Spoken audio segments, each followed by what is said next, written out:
What's going on, guys? Welcome back to another episode of this week's Brick Built Mindset podcast. Again, thank you all so much for tuning in and subscribing, and I hope you all had a wonderful Thanksgiving and holiday as we wrap it up this 2023 season and we're going into 2024. I hope everybody's just gearing up and getting ready and being present in the moment.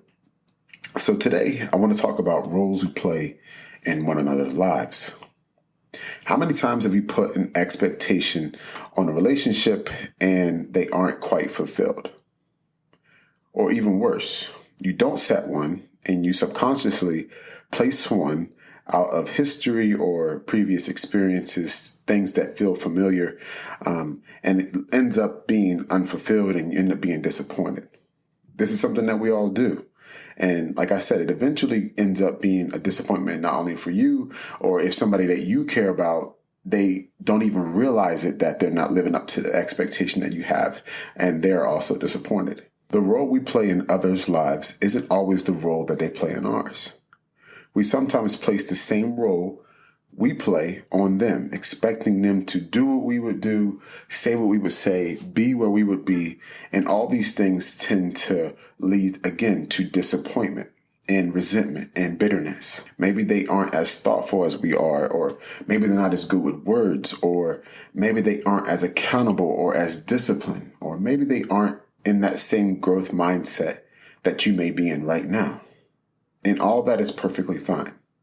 The mistake we have is when it comes to placing our own expectations on them in your relationship. Now, I'm not saying that each relationship shouldn't have expectations or boundaries or principles or even priorities. But what I am saying is when you place your own priorities on somebody else, it's only misleading and it's not fair. At the end of the day, you can only show up as you and they as them.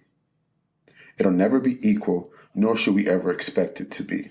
Each relationship is a choice. You choose the role you play in their life, and they choose the role they play in yours. I learned this a long time ago with friends and family, and if you want someone in your life and you truly care about them and you care about your relationship, two things have to take place. You have to choose first and foremost if they're in your life and if they're going to continue being in your life. The second thing you have to do is love them exactly where they're at. This allows for the expectation to be one of ever developing. It's one that you can continuously nourish and feed and grow. And it also allows you to have complete fulfillment in the role that you play and the role that they play. The role you play in each other's lives is always a choice. Just make sure the choice that you make is what's best for you.